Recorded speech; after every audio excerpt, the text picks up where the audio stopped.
everyone. Welcome back into my channel. My name is Savell. This is How I See Tech. It's all love. So I wanted to make this video today. I got 3 iPhones sitting in front of me, and I asked myself a question. I was filming my video on the iPhone 17 versus the iPhone 17 Pro Max, and something came across my mind when I was talking about the software on the two.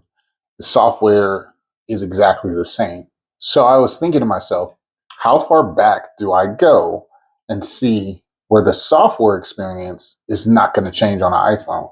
So I think this is one of iPhone's greatest strengths, but I also think it's one of iPhone's greatest weaknesses too.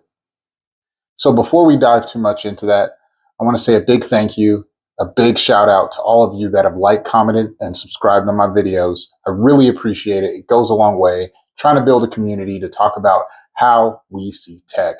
So, like I was saying, I started comparing the software, and I'm like, the software experience across the board is exactly the same, which is great. For those of you with older iPhones, I have an iPhone 12 here, iPhone 17, and iPhone 17 Pro Max. And just looking at them, you really can't tell them apart. Obviously, there's some color differences. You can see the red here, but if you were just looking at the screens, you wouldn't see any updated software. So I thought to myself, well, obviously Apple's not the only one that does this, and I'll probably make a video on Android talking about this, but it really dawned on me how much of the features that people love about iPhones are just baked into software, and you really don't need to upgrade unless you're absolutely like, I need the best camera. I need the newest camera. If you're already happy with your camera, why would you need to upgrade? iMessage goes all the way down to this iPhone 12, which is 5 generations away from these two 17s. FaceTime goes all the way down to this iPhone 12.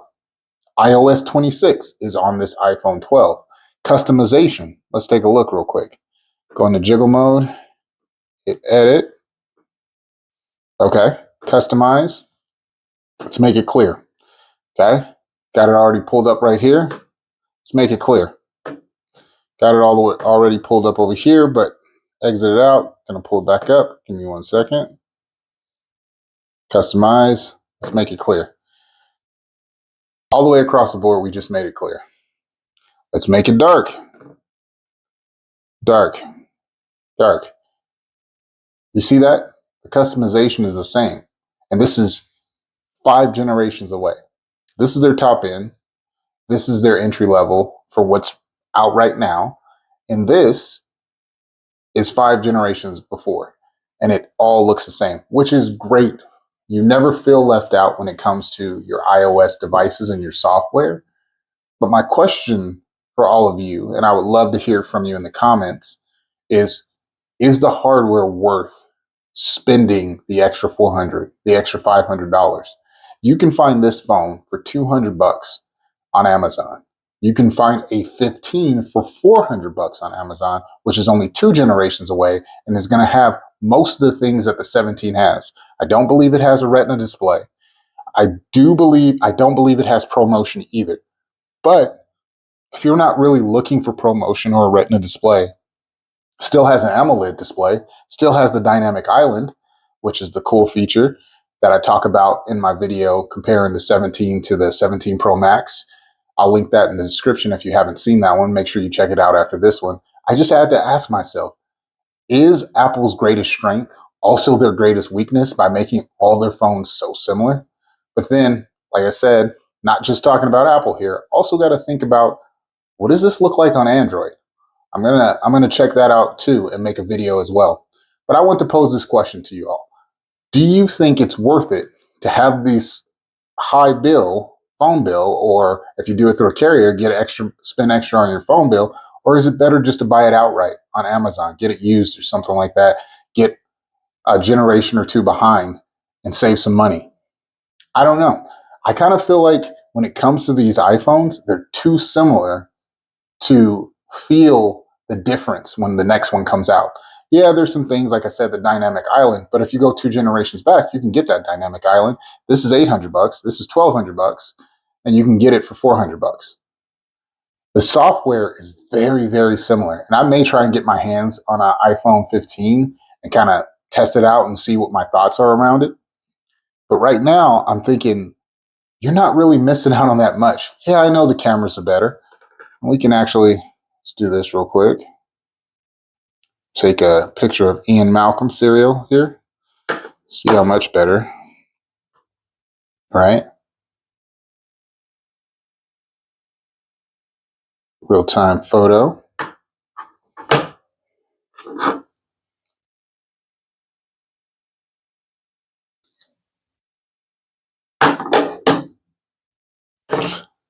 And by no means am I saying the display is better, because you can clearly see there's a difference in the display. Because that was my point. But this is also 5 generations away. And when you really look at it, is that photo, before it tries to airdrop, is that photo, stop trying to airdrop, that much better? I can keep them close away. Is it really that much better? Really take a look. This is low light. I don't know. In my opinion, I pose this question to you all. Please let me know in the comments below. Can you save some money? Meet somewhere in the middle? I'm not saying you have to go 5 generations back, but I do want to hear from you all and hear what your thoughts are, how you see this tech. Is it worth the upgrade? I think it's pretty dead even across the board, and I don't really think you have to do it. I don't think you need to upgrade all the way. I don't think you should feel as left out. If you have iOS 26, you can clearly see you have some of the similar features. The most beloved features are available to you on any iPhone. iMessage, FaceTime, all the great communication, higher quality pictures for your social medias. It's there for you. You don't have to go all the way this far. So I'll leave you with this. Let me know down in the comments if I got this right, if I got it wrong. Just be respectful. I'm just curious. I'm going to do something like this for Android as well. Have a video coming up with the same thoughts around, do you need to really upgrade? How far back can you go and still feel like you still have a device that's with the most current things that are happening in devices? I appreciate you all who have liked, commented, and subscribed. If this is your first time watching my channel, please like, comment, and subscribe. Once again, my name is Savell. This is How I See Tech. It's all love.